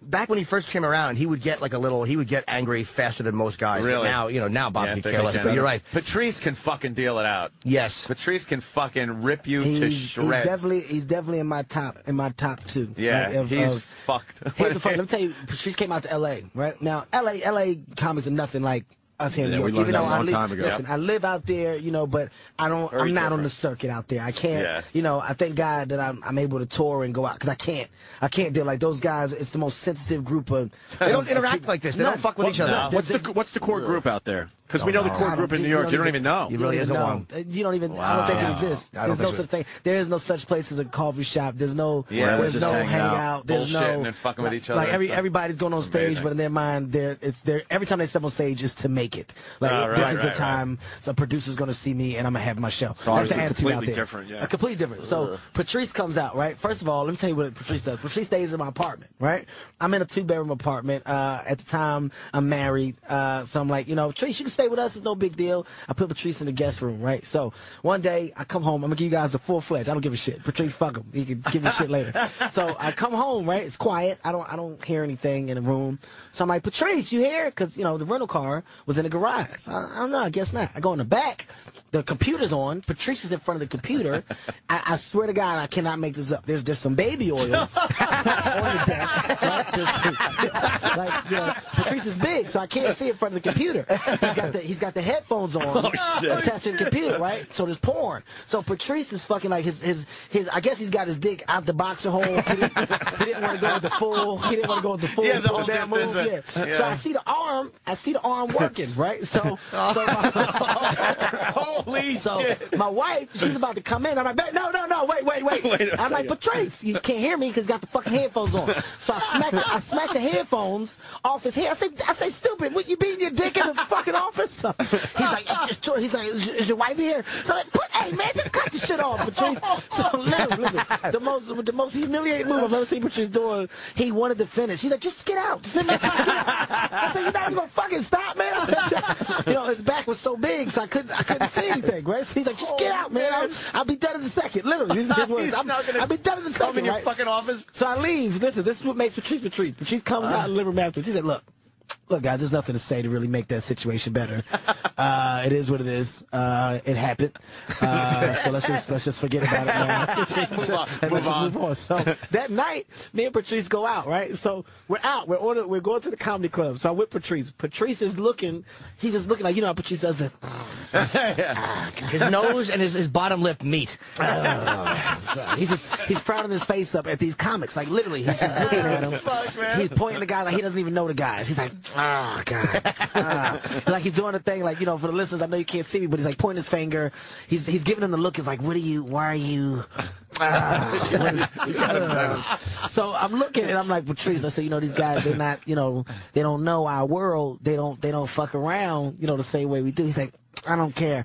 He literally starts attacking. It's like a man with a rifle just picking people off. He's like, look at oh God, look at his appearance.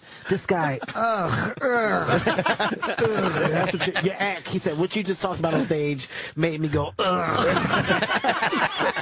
he's just destroying him. He's laying in, these guys get mad. Who the fuck are you, man? Who do you think you are? Coming right. He's like, your voice. No matter what they said, his response is like, I'm the only one. I am on the floor. I'm cramping. I'm laughing so fucking hard. He's like, what is your notepad for? What are you writing down? What do you take? Did you take notes of what you just did? Let me see it. Let me see your book. The guy gives him the book. Patrice throws it. Throws his book. It's like this guy's hard work. Like he's been sitting there jotting down bits all day. Patrice chucked it. Hit a bottle of water somewhere across the room. Patrice, he's ruthless and hysterical when he fucking jumps on someone. Nobody matches Patrice's funny anger. Nobody at all. I don't give a shit. I don't care. No, he will rip you to pieces, and it will be hysterical. And with that, Patrice O'Neal, everyone. Patrice. Oh, fuck. Yeah, good morning. We got Kevin Hart in studio, and he's telling some. What's going on? I told him about when I caught you beating off in my fucking apartment. You told me what when you did what? When I caught you jerking off in my apartment. Oh, that was a long time ago. Yeah, it's still a funny fucking story. That's when me and Kev, that's before Kev stopped talking to me. 5 years ago. I wonder why he wouldn't want to talk to you. We talked in about 5 years, and then I think that was the last time we talked about jerk off. No, we talked after that. We talked after that. I've seen you after that. This is when Kev. These are stories before Kev stopped running the other way. He see me coming. His career was taking off. Now I don't mind that. I don't mind that because his career is important. But when I see you, when I come walking towards you, and he sees white people near him, he runs in front of white people. And I hear you guys cackling up a storm. Of course, 5 years ago, this is how I know Kev is famous. Because Jim Norton is giving him the famous laugh. And Kev 5 years ago was just a little nigger. And he was a niglet. And this nigga, I hear a story how famous Kev is. This is how famous Kev is, and I didn't know that because I don't have his number anymore. And now tell me if this is true because this has me almost shaking in my ego boots. This fucker, there's a tour I hear coming up. Is this public knowledge yet, Kev? Go ahead. Yeah, go ahead. Holy fuckballs! This is how big you're talking. This is how famous this person is you're talking to now. The thing is called, Bernie Mac passed away, so the Kings of Comedy can't really do the full tour anymore. Right. So I hear it's going to be a new Kings of Comedy tour, but there's no Bernie Mac. So here's the thing. There is no, fourth person to take Bernie Mac's place. It is called Three Kings and a Heart tour. And Kev is the closer. I didn't realize this shit. Well, when the fuck did I win? Here's what I want to know. What put you over the top, Kev? Because we sit here and we cry, wondering what the fuck put you to that level. Was it Soul Plane? I don't. You know the sad part, Trees? Was it the fucking so seriously funny? I think it. I'm gonna tell you what. Become a household name. I'm gonna tell you what it was. I think it was probably seriously funny, but I'm gonna tell you some real shit though. Here's the thing with the Three Kings and the Heart tour. And this is gonna fuck you up. You know, I talk about it. I don't give a shit. They said it. They wanted to do. We were just supposed to do the one show All-Star Weekend, right? That's what we were supposed to do. And after that, they were talking about taking it out. So Steve Harvey was like, I don't want to really do it because Bernie's not here. It's hard for me to go on stage like that without Bernie. He said, so he didn't really feel comfortable. DL said he wanted to do it. And I was like, well, I only wanted to do it for the All-Star Weekend because it was that big. So when they started talking about the other dates, before Steve even said it, I was like, I don't want to do the whole tour because I don't want to be a part of that particular brand. Like I said, that brand has already been done. Shut the fuck up, nigga. Let me tell you this horse shit, he didn't want to do it because this motherfucker is the ticket seller. Why? Yes. So why join a less successful tour than himself? That was a. I'm sorry. These are things I have to find out because after this horseshit phone call, we'll never talk again. Trace, first of all, Trace, in my defense, Patrice, my fucking number hasn't changed, Patrice. My fucking number hasn't changed, okay? Now, if you want to be honest, you disappeared, Patrice. You did. This motherfucker, he said his number didn't change. If I go find his old number, it will not only go Patrice, don't fucking call me. That'll be on the message. Why don't we do the challenge? Patrice can call right now, and Kevin can put his phone right next to the call mic. Right now, Patrice. Let's do the challenge right now. I have to find Kevin's number because this is how close me and Lil Kev used to be. Sorry, Mr. Hart, KH. Hey, it's K Hart, man. That's what they call me on the streets. And by the way, as much as I try to hate on Kev, that fucking seriously funny had me in tears. Kevin's just funny guy. Thank you, man. That shit was fucking funny. Patrice, hold on 1 second. I'm dialing Kevin's old number right now. And the phone's not ringing in front of us? How old is it? Wait, no. In my defense, Jim definitely doesn't have the number. Okay. Let's see. Which one of these is it? Hey, Jim, don't okay, listen. Let me tell you. Listen. Let me show you how old the number is, Patrice. Hold on, Patrice. It's not real. Patrice, Jim has an 888 number in his phone for me. That used to be my beeper when I first came to New York. He's got 888-664. He's got my beeper number. That's how long. That's good news that Norton was never really your friend. That makes me happy. I had the old cells. Look, the time I jerked off at his house, man, those were the good old days. He did catch me, and I have to admit I was beaten off at his house because Kev at the time was the first one to have a Mac, and the porn just streamed. I was lonely, the porn was streaming, and I got caught. But, this is a fun conversation because I ain't talked to the nigga in a long time. But Patrice caught me fucking in my garage. Me and my wife was fucking in the car because Patrice was upstairs. So Patrice came downstairs. He called me, he waited 45 minutes to call me. He said, little dummy, were y'all just fucking in the car? I said, yeah. Well, that's no big deal because Kev had a bed in his house that he needed a ladder to climb up to. He needed a step stool to get in it, and him and his wife used to fuck all the time. And that's not even a story. That's all they do is because the nigga's virile. And the other legendary thing about Little Kev is he has the dick the size of a baby arm. It's really depressing. Oh, you've seen it? No, but I've heard. It depresses me. And I don't even need to say the no homo thing. It's just like, if girls are like, hey, hi, how are you? And the motherfucker might be like, hey, and it's like, hey, and he just goes, look, I got a big dick. If I'm fucking a girl, I'll actually go, you should meet my friend Kevin.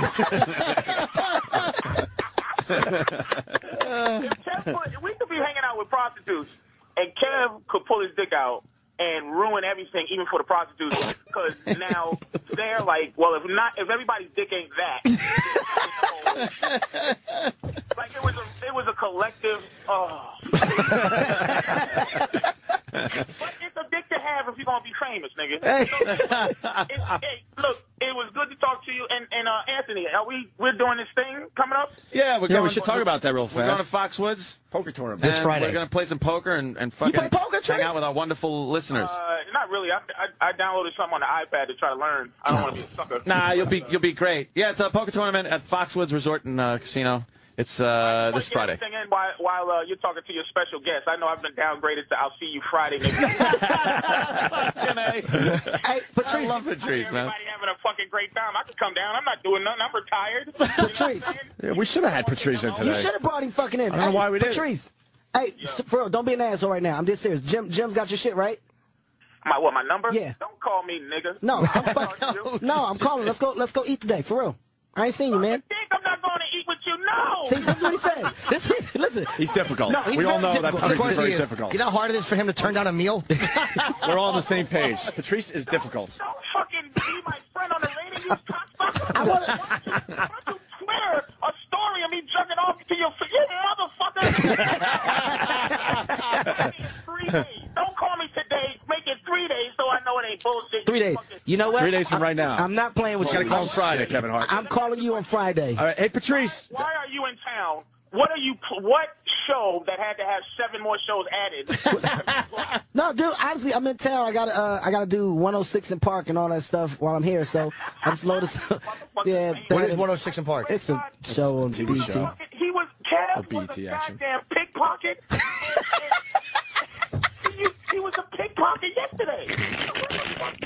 Oh, shit. Oh, there's a story there. There's a story there after Patrice hangs up. Yeah. A pickpocket. You know what? I can't play like that. No, he's saying like when did it happen? That's what he said. Yeah, Ted wasn't a fucking pickpocket. Actually, right. I have to say that. I'm joking around. But little Ted, I swear to God, this is so shocking to me because I'm telling you, we were, we all were close, but life makes things go separately. So, but the nigga, I wake up and I'm like, this nigga is that fucking famous. And I'm proud. I'm proud. And jealous at the same time. It'd be nice to hear you got stabbed or something. Oh, yeah. See, that's what you were talking about. That's how this shit is. Remember we just talked about that? I said that's what makes them amazing. Like, be honest. And Patrice says, you got to understand. You see, since he's been on the air, everything you said is true. And he goes, this is the relationship we have. I haven't talked to Patrice in a while. But when I talk to him, it's that fast you pick back up. Do I miss the big son of a bitch? I'm not going to lie to you. I fucking do. Why have I went different? I got fucking kids now. All right? I got kids. They know I'm out in fucking LA. But Patrice is as... I don't trust you around my baby streets. I don't trust you around Patrice, my baby. are you as disgusted as I am right now with I missed the big lug? He's like, I missed the big lug.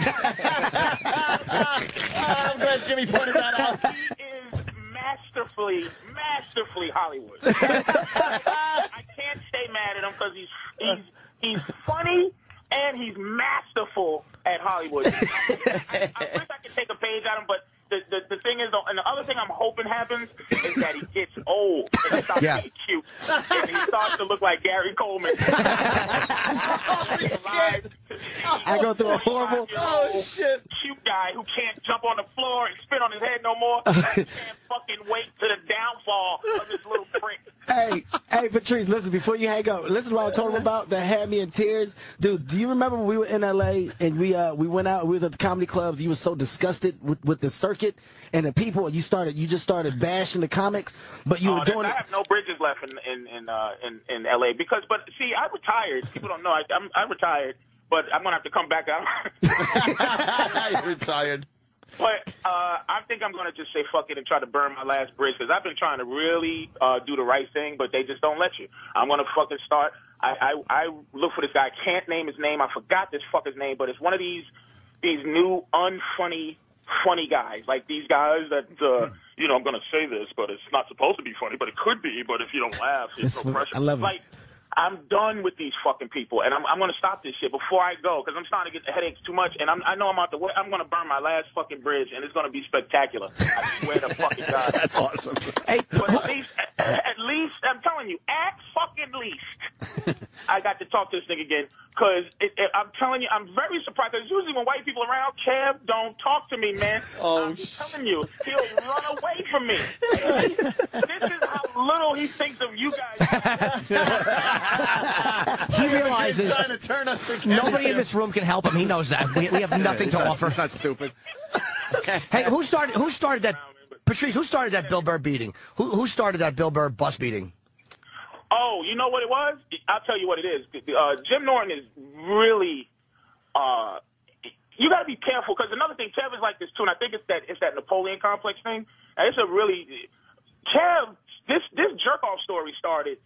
One day we used to go downstairs back in the day at the Cellar when guys would be performing. Okay. Oh, right. And we would sit there and all sit in the front row and stare at. Oh, get the fuck out! Yeah, Kevin a few times. Yeah, oh, that's brutal. Jesus. So we would go, and this was the test. I mean, we were brutal. We used to have a hat court. We would put up somebody's act on court. That bit you do sucks. Hack court, I love it. Hack court. Really. You put a bit on trial. Dude, they would do it all the time. Fantastic. I had a joke. So we went downstairs and sat in front of him, and he was flustered. We was getting him, and he just caught me jerking off in his house. This is how you know he fucking started imitating me jerking off at his house. Damn sure did. I pushed the button. I didn't have nothing else wrong. He started cutting out of that like. It was nasty how it hurt me. He had to do what he had to do because he fucking had to get out that situation by any means necessary. Now here's this fucker Jim. Bill was talking about something and Jim said something and Bill said something to Jim and Jim didn't like what Bill said to him. Like he said it was going to be embarrassing, and Jim was going to get a fucking beating for what happened, and I forgot what it was. But Jim goes in front of me, Kev, Keith, and I think it was another guy. Bob Kelly. Bobby was there for the bus beating. It was Kelly, but it was me and Lil Kev that was giving the beating with the but Norton goes, at least I'm not performing on a bus. That's right. I did not remember that. No, that's right. Patrice, 100% right. Because Bill was going at it with you, Jim, and he hit you with something. He hit you good, and we were about to attack you. You're right, Patrice. We were about to jump on your ass. Jimmy had an atomic bomb. And Jimmy had it in his back pocket. I did not remember that. A neutron bomb. Everybody said, what? I remember that. We said, what? For tickets. Great deflection. There was 4 beatings of all time, and I'm telling you, Norton was part of two of my biggest laughs I've had in my life. But this bus beating, bus beating is legendary. Of Kev, because what happened is you feed Kev the important lines, and he would just make it he would take it to the next level. And what the whole thing was for an hour was, what happens if you start bombing? And then where do you come from and where do you go when you get it? We said, where did they bring you up from? We said Bill was behind the bus driver, Bill Burr. And he just takes a step out. Hey. He would just sit in the front seat. There's no way for them not to know that he was the comic. We was like, how do you sneak on stage, Bill? What's he think? Oh my God. They said if he started bombing, what he would do is go, after one took bombs, he just look out the window and go, if you look to your left. Oh, shit. It was an all-timer, but, oh, man, good reminiscent days. And then was it over like the public address system? Oh, dude. Like, hey, how about I went to the container store with my girlfriend.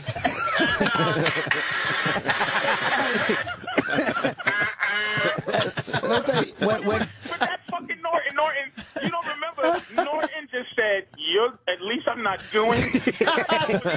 Jimmy knew his life was being threatened. I swear to God, Patrice is not lying. He's not lying. Jim, you did. On a bunch for World Series tickets. I didn't remember that. I certainly believe it. Oof. Yeah, no, wait a minute. But Bill looked at you. Like, how could you do that? Like, how could you do that? Why? Out of all things to do.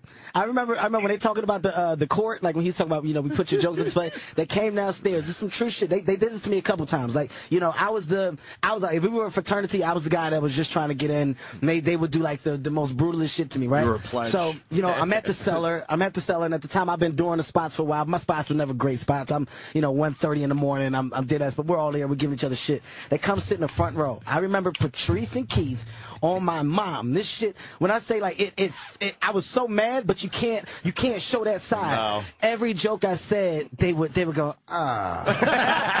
listen, like right on the punchline, right on the punchline. But the audience didn't know, like, it's only a good 20 people in there, so the audience had no idea who they were. Every fucking joke I did, like Keith, I remember hearing Keith's voice was sitting like, no, come on, like that is so brutal. Listen, it was so, but I can't stop. Like the cameras are on, so I can't look like I'm not taking this shit serious. So I'm like trying to trudge through. And then you ever see the guy? I remember it was a midget joke. I had a joke about a cross-eyed midget. Oh my God! Remember I said he was robbing me while I was. Can I just say one thing? I hope one day that I have a day in this goddamn business. But I will say, to not sound like Uncle Patrice, this is the one thing I want you to take to your Hollywood friends, Kev, is that they owe us, me, Kev, me, Keith, Norton, they owe us Kevin Hart, meaning they would have never heard the name Kevin Hart if we didn't make him change it from Kev the Little Bastard. Little Kev the Bastard. Little Kev the Bastard. My name is Little Kev the Bastard. Tell him. So really? I want all white people to think. Dude, I wish there was a part of me. I wish I could deny half of this shit. I wish I could be like, fuck you, Patrice. You son of a bitch. You don't know shit. I wish I could. Listen, my name was Little Kev the Bastard. I was the only person in the New York circuit that was coming up with music. Listen, like at the Cellar, they announce you, the crowd just claps. Listen, keep in mind, these crowds are intimate for your listeners. These are audiences of 25, 50, maybe 70 on the weekends. Right, sure. It's just applause. I was the only person that came up to It's Your Birthday by Luke. like the speakers were They can't handle music. the speakers were never prepared for music at all. They're rattling. Keith saw the potential. We said, Keith, take this little Philly mess and go back to Philly with him. And Keith said, no, this motherfucker's funny.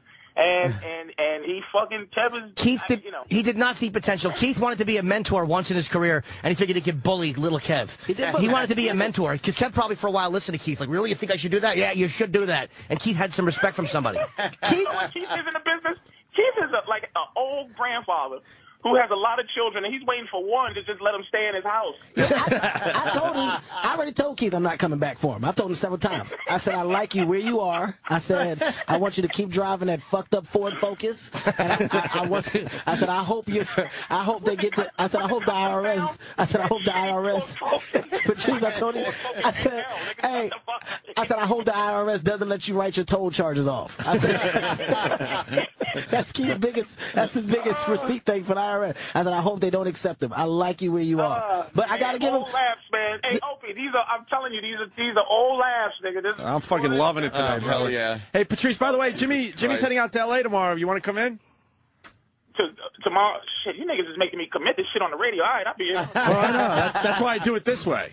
Put you on the spot. No, we'd love to have you in tomorrow. Jimmy's flying out today, right? Stay mad at Kev. I wanted to stay mad at this nigga for not talking to me for 5 years. We should have had you in today. I wish you was in today. I didn't know the history between all you guys. Yeah, I just didn't think of it. Yeah, man. The Kev fucking, but he was the smart one. He fucking left.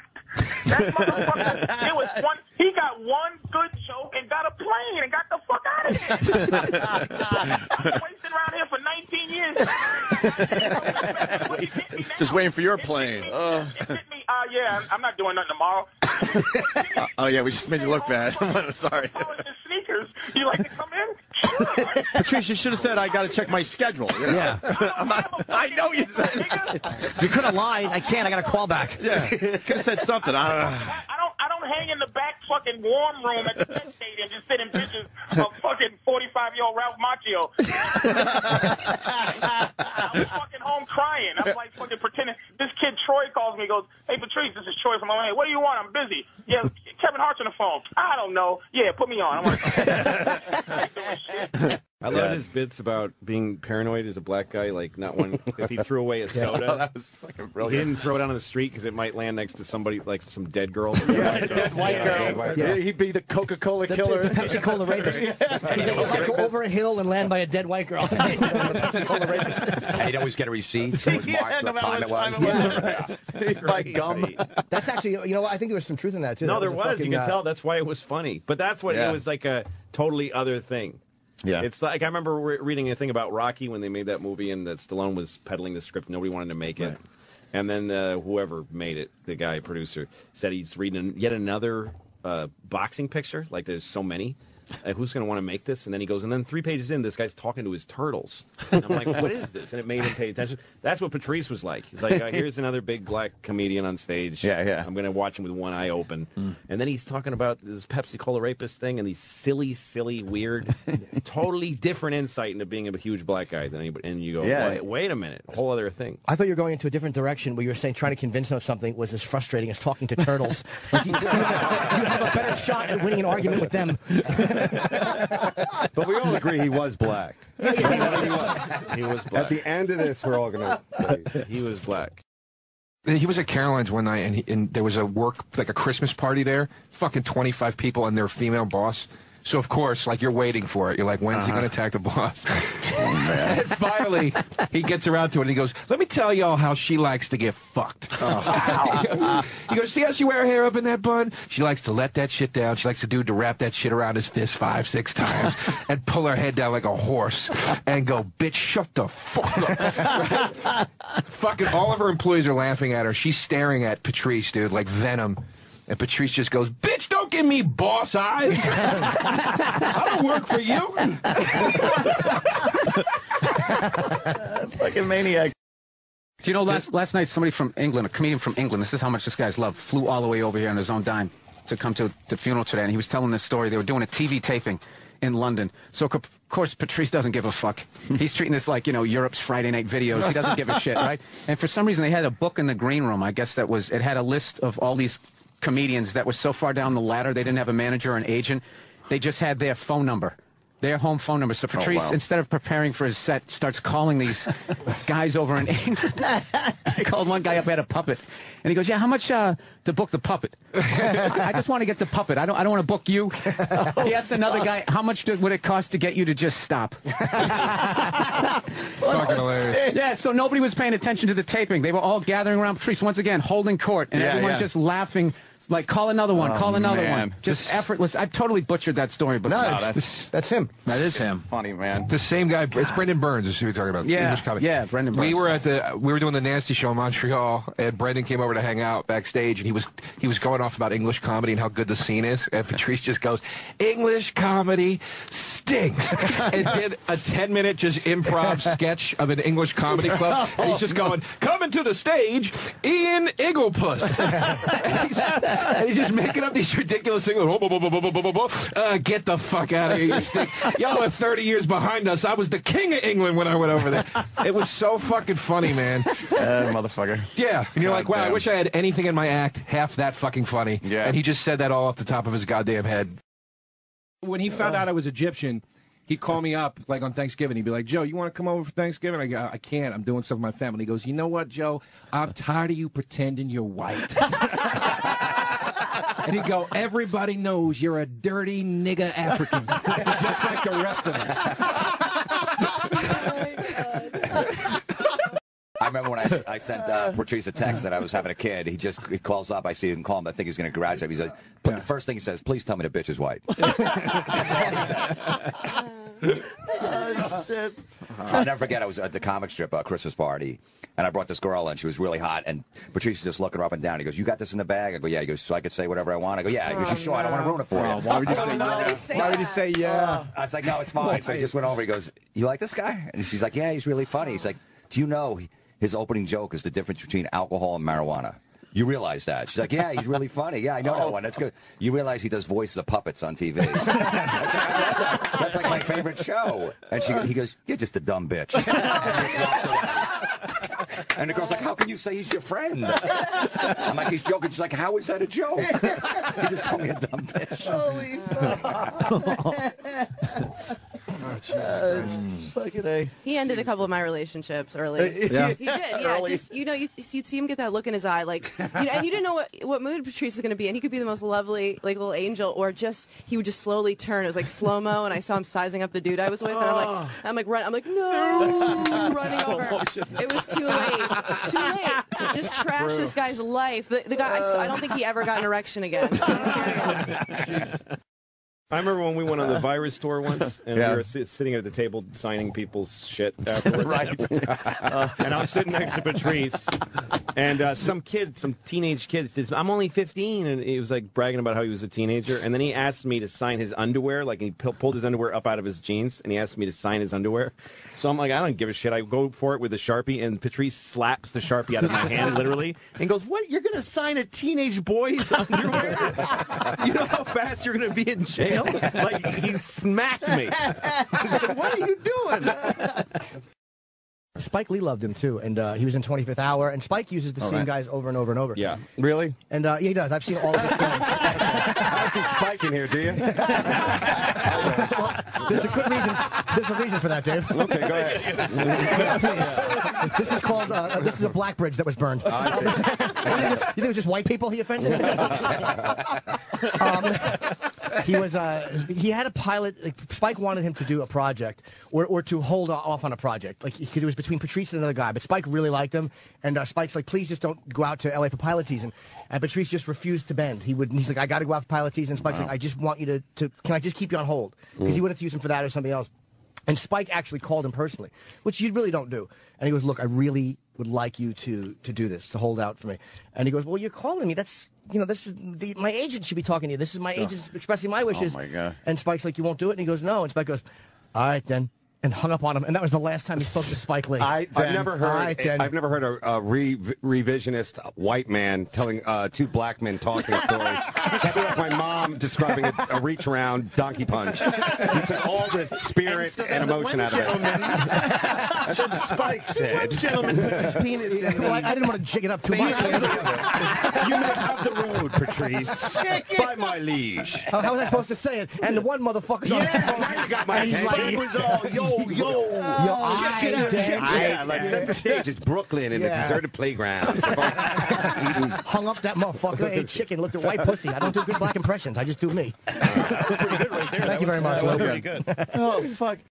He loved to test you, even if you were doing something right, and he liked it. Right. He would trash you for it, and you had to end up building up this inner strength that I don't care that Patrice is going to trash me and his voice is as loud as a trumpet in front of everybody. I'm sticking with it. And, yeah, like there was a lot of people who didn't go downtown because of guys like Patrice and Keith Robinson and just like the level that those guys could trash you when they wanted to.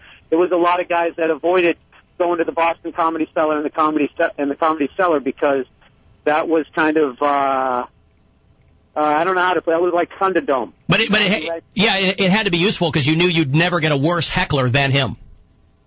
Oh yeah, no. Yeah. No. There was like no. I used to go to the cellar, and if I knew he was going to be there, I would think of 10 insults.